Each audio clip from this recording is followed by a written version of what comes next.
नमस्कार दोस्तों, स्वागत है आपका एग्जाम बुक चैनल में। दोस्तों, जैसा कि यूपीएससी 2021 के लिए मैंने कल एक वीडियो बनाई थी, उसमें आप सभी को पता चल गया होगा कि भाई अब ये लोग क्या हैं कि दोगुना बुला रहे हैं। ठीक है, तो दोगुना बुलाने का गणित क्या है, क्या बोर्ड ने इसको पहले बता चुका था। और सबसे बड़ी जो बात है वो ये है कि नॉर्मलाइजेशन के बारे में जो एक सबसे बड़ा डाउट था कि नॉर्मलाइजेशन आपका आफ्टर रिटन एग्जाम होगा, मतलब रिटन का रिजल्ट जो होगा वो नॉर्मलाइज्ड मार्क्स होंगे, या फिर आपका फाइनल रिजल्ट जो बनाया जाएगा वो नॉर्मलाइजेशन के आधार पर बनाया जाएगा।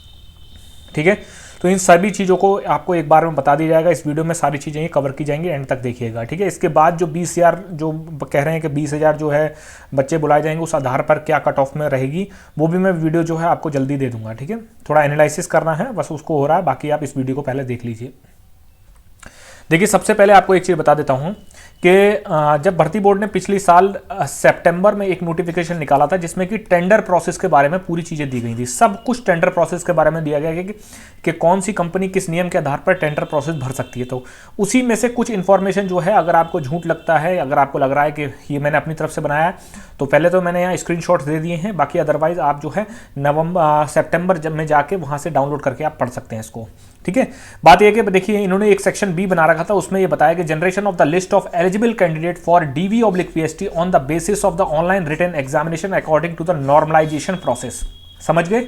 मतलब जब आपका DV/PST के लिए कोई भी रिजल्ट आएगा तो DV/PST का रिजल्ट आपका आफ्टर नॉर्मलाइजेशन आएगा।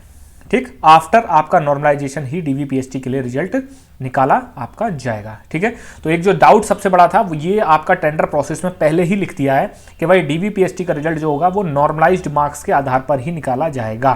फाइनल रिजल्ट बनाते समय आपका नॉर्मलाइजेशन नहीं होगा। बहुत सारे बच्चे जो मुझे फोन करते थे, सर मेरा सेक्शनल कट ऑफ नहीं निकल पा रहा है, तो इसीलिए मैंने आपसे कहा था कि अगर किसी के 12-13 मार्क्स हैं तो आप थोड़ा वेट कर लीजिए, क्योंकि नॉर्मलाइजेशन होगा तो हो सकता है आपको वहां पर आपका सेक्शनल कट ऑफ निकलने के चांसेस बहुत ज़्यादा रहते हैं। क्योंकि 2016 में कई हजारों बच्चों के साथ ऐसा हुआ कि जिसके 18 थे, जिसके 20 थे, जिसके 19 थे, उन्होंने नॉर्मलाइजेशन प्रोसेस के बाद उनका जो है रिटन हो गया, दौड़ लगाई और आज सिलेक्शन भी लिए बैठे हैं। पॉइंट नंबर 1 आपका ये वाला डाउट क्लियर हो गया होगा। अब पॉइंट नंबर 2 पे चलते हैं, तो बात करते हैं कि PST के बारे में, फिजिकल स्टैंडर्ड टेस्ट के बारे में। देखिए, PST के बारे में इन्होंने ये बताया है कि भाई डॉक्यूमेंट वेरिफिकेशन और PST जब होगा तो हाइट, वेट और चेस्ट, ये 3 चीजें नापी जाएंगी। देखिए दोस्तों, जो वेट होता है ये गर्ल्स के लिए होता है, ये बॉयज के लिए नहीं होता। बॉयज के लिए हाइट और चेस्ट होता है। ठीक है, तो और गर्ल्स के लिए क्या होता है, वेट और हाइट होती है, 2 चीजें गर्ल्स के लिए होती हैं। Measurement with the use of digital calibrated machine. 2016 में इन्होंने जो नॉर्मल मैनुअल एक वो होती नहीं होता, एक फट्टा टाइप का होता है, उस पर खड़ा कर देते हैं, ऊपर से वो गिरा देते हैं, ऐसा अब नहीं होगा। बाकायदा आपका डिजिटल आधारित जो कैलिब्रेटेड मशीन आती है, display, monitor and automated input into the software. ठीक है, तो भैया जैसे कि आपका जब जेल वार्डन फायरमैन वालों का जब ये सब हो रहा था, आपका हाइट वेट नप रही थी, तो उस टाइम पर भाई साहब यही सबसे बड़ी दिक्कत आई थी, क्योंकि जिसका 0.5 भी कम था या जिसका बराबर भी था, मैं ये नहीं कह रहा हूं कि आप डिमोटिवेट हो जाइए या आप मत दीजिएगा।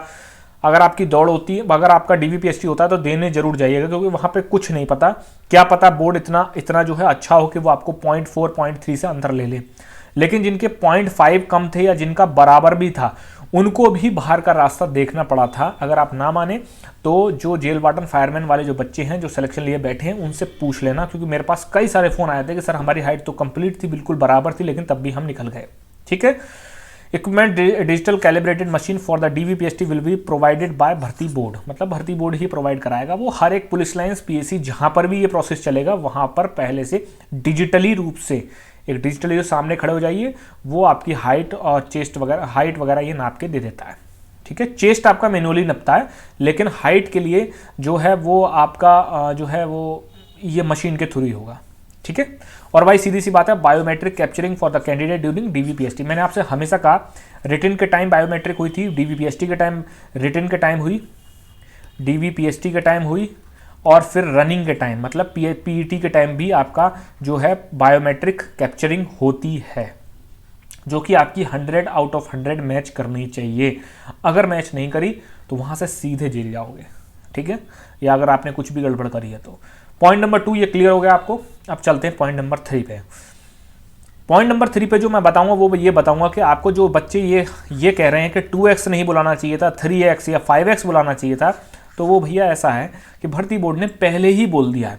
पिछली भर्ती में क्या हुआ, ये आप ये नहीं कह सकते कि पिछली भर्ती में आपने 3 गुना बुलाए, 4 गुना बुलाए, तो इस भर्ती में भी आपको जो है इतने गुना बुलाने पड़ेंगे। भाई पिछली भर्ती में 3307 की वैकेंसी थी, तो उन्होंने लगभग 11,000 बच्चे बुलाए थे, ठीक है। तो लगभग आप मान लीजिए 3 मतलब 3.5x जो है, अप्रॉक्स बता रहा हूँ, कोई इसमें भी गणित लगाने मत लग जाना, तो 3.5x बुलाए थे। बट ये भर्ती बड़ी है भाई, 11,000 लोगों का DVPST कराना आसान है, 20,000 लोगों का आसान है, 50,000 लोगों का कराना बहुत मुश्किल है, 30,000 लोगों का, 40,000 लोगों का कराना बहुत मुश्किल है, ठीक है। अब ये भर्ती बोर्ड का अपना है, इन्होंने पहले ही ये चीज़ें बता दी, इसलिए मैं आपको बता रहा हूँ। देखिए उस टाइम 6,130 वैकेंसी थी जिस टाइम जो है ये आपका नोटिस आया था। तो इन्होंने क्या कहा है कि भाई SI मेल के लिए 8 लाख बच्चे बैठेंगे और हम DVPST के लिए हम 10,000 बच्चे बुलाएंगे, ठीक है, 10,000 बच्चे ये बुलाएंगे। और फीमेल के लिए जो सिविल पुलिस फीमेल होता है 2,500 ये बुलाएंगे। तो भैया कितना हो गया, 12.5K हो गया, 12,500 हो गया। अब भैया जरा इससे जरा गिनती करके देख लेना कि ये कितना बैठ रहा है, दुगुना ही तो बैठ रहा है ये, ठीक है, 2 बैठेगा, 2.1 बैठेगा, जितना ही बैठेगा, लेकिन ये अप्रॉक्स में देखेंगे तो 2 गुना ही बैठ रहा है। तो इन्होंने पहले ही क्लियर कर चुका है। आप ये सोचो कि इस बेस पे आप कोर्ट चले जाओगे या इस बेस पे आप कहीं और चले जाओगे, कोई भी फायदा नहीं होने वाला है, क्योंकि भर्ती बोर्ड तो पहले दिखा देगा भैया हमने पहले क्लियर कर चुका है। और ऐसा नहीं है कि ये इंटरनली प्रोसेस में माना जाएगा, ये आपका भर्ती बोर्ड की ऑफिशियल वेबसाइट पे ये चीज पड़ी हुई है, ठीक। ऑफिशियल वेबसाइट पे लास्ट ईयर आप स्क्रॉल करेंगे नीचे, सितंबर में चले जाना, सितंबर में वहां पर आपको मिल जाएगा कि उस पर लिखा होगा कि सिविल पुलिस जो है डायरेक्ट, सिविल पुलिस फायरमैन के लिए डायरेक्ट के लिए जो है वहां पर लिखा हुआ होगा, उसको डाउनलोड करना। लगभग 25 पेज के करीब वो पूरी फाइल है, उसमें से ये चीज़ें निकल के आ रही हैं। तो 2x पर 2 गुना जो बुलाया गया है कि उस पर आप ये नहीं कह सकते कि भाई इस बार गलत हुआ है, पहले ही इन्होंने बता चुका है कि भाई हम 2 गुना ही बुलाने वाले हैं। तो ये पूरी की पूरी आपकी 3 चीज़ें मैंने आपके डाउट क्लियर कर दिए। पहला आपका 2 गुना का, दूसरा आपका कि डिजिटली बोर्ड में हाइट और वेट नापा जाएगा, आपका हाइट आपकी नापी जाएगी, ठीक है। और उसके बाद आपका ये कि DVPST का जो रिजल्ट निकलेगा वो नॉर्मलाइज्ड मार्क्स होंगे, वो आपके रॉ मार्क्स नहीं होंगे। धन्यवाद।